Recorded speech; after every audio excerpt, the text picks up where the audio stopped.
Hey, this is John practicing hiking for my thru hike, Appalachian Trail 2020. And it's a process, I've been camping up in Wisconsin, so I'm familiar with that. And I like hiking, but literally, I've never been backpacking. So this is a whole new experience for me. I didn't want to be a couch to trail person, especially at 60. I think that's a dumb idea. So I want to practice hiking as much as I can. So the way I've been doing it is, number one, I watched all the videos. I studied all the sort of semi-professional hikers and took their word that you have to research and it's a good idea to buy ultralight backpacking equipment. I bought the Z-Packs Arc Blast. I bought the Z-Packs two-man tent. Why can't I think of the name of it? And I looked for the lightest rain gear, and I could go on down the line. I researched and, like I said, spent the extra money on the light gear because I figured whatever I put in this pack, I've got to carry on my back for 2,000 miles. So, make a long story short, and I'm training in Florida, so it's all flat. So, I first started doing this loop hike through the woods. It's 6.2 miles. And I did the loop hike quite a few times with nothing, a liter of water. Then I bought all my equipment and am winding up with about a under 15-pound base weight. Actually, when I just weighed it was 13.5 pounds, but I know I'm going to be putting a couple more things in there. So I practice with my base weight, let's call it 15 pounds. Did the 6-mile loop hike a few times, didn't feel so bad. It really didn't feel bad. Now I took an 8-pound dumbbell, wrapped it in a small towel, threw it in my pack. So now I have about 23 pounds on my back. And let me tell you, it makes a big difference adding that extra 8 pounds. I chose 8 pounds because I figured, worst case scenario, which is my middle name, ask Frances, she'll tell you. She said my middle name is worst case scenario. So worst case scenario, I take the base weight and add 8 pounds. Let's say 5 pounds for food, which is over, and 3 liters of water at a pound a liter, which I'll never carry. But I want to make sure that I can hike with at least 23 pounds on my back.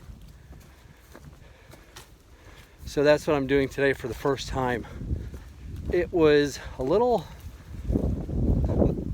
felt uncomfortable for the first couple miles, but now a couple miles in, I'm used to the weight on my back. I'm used to the shocking extra 8 pounds. And now I feel pretty good.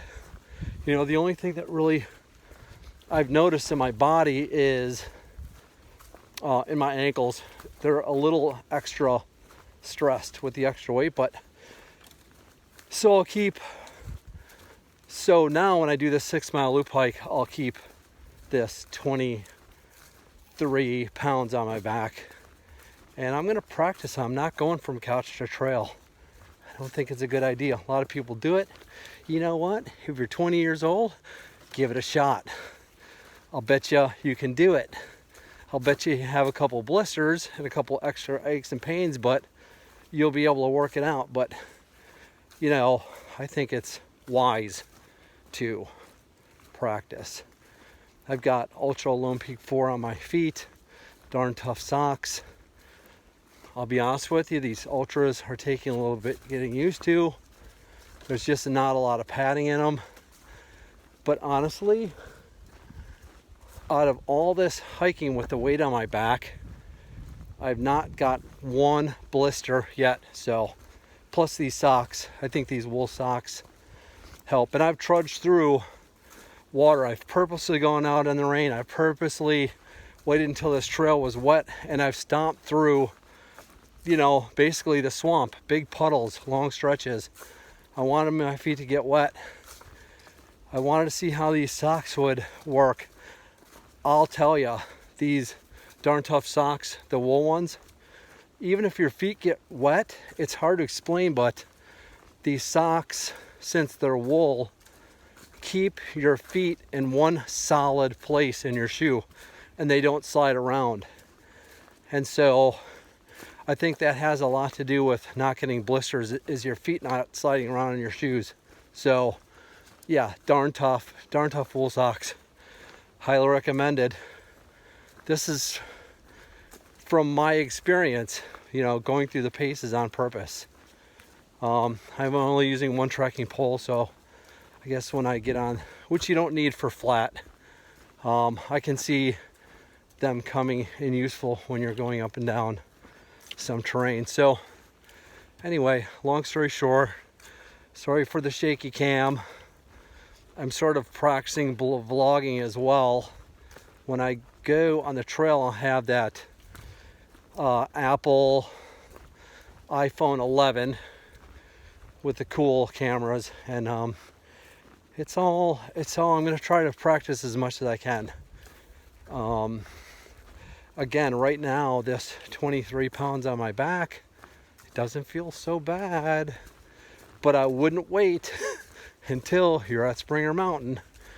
Throw 25 pounds on your back and expect to feel good about it. I think I know why people bail at Needle Gap now, because they haven't done their due diligence and buying equipment, and they haven't put that 25 pounds on their back and hiked, you know, 6 to 10 miles or whatever, 12 miles.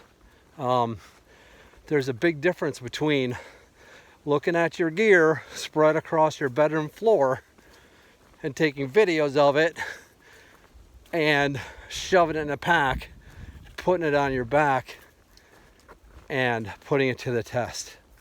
So that's my inexperienced novice look on getting ready for the trail. More videos to come. Thanks for watching. Bye. Another thing I've been doing is with this Z-Packs Arc Blast backpack. I mean, there's a million straps. You get it, you unpack it, there's straps hanging all over the place. You don't know what's going where. And so as I put a load on this pack, I've been, you know, adjusting as I hike. I adjust the straps, you know, for the shoulder straps. I tighten them, I walkaways, I loosen them, I walkaways, I put them on medium, I walkaways, and trying to find a sweet spot. This strap right here, this is kind of a big deal, actually. You know, you could put a little bit higher on these loops, you could put it a little bit lower on the loops. I actually like it to be where they put it when they shift it. There's a belt that goes around your waist. It's got 2 straps you can pull on the left, 2 straps you can pull on the right end. And they're really helpful because they sort of, so most of the weight sits on your hips instead of on your shoulders. And you can use the bottom strap to hug like your lower part of your hip, and then the top one sort of pulls it around the upper part of your hip. It's hard to explain until you've like pulled them, you know. And I've loosened them some, I've pulled them some. I prefer it pretty snug. And then they've got straps up here, they're called load lifters. You know, I don't know, I keep pulling those and loosening them. I haven't figured them out. They feel a little bit better when they're a little bit tighter. I don't know exactly what they do, but what my point is when you have this weight on your back and you're walking down the trail, you can experiment by tightening and loosening. You're never going to know what all these straps mean when it's laying on a lump on your bed. You got to put it on, try it out. That's what I've been doing.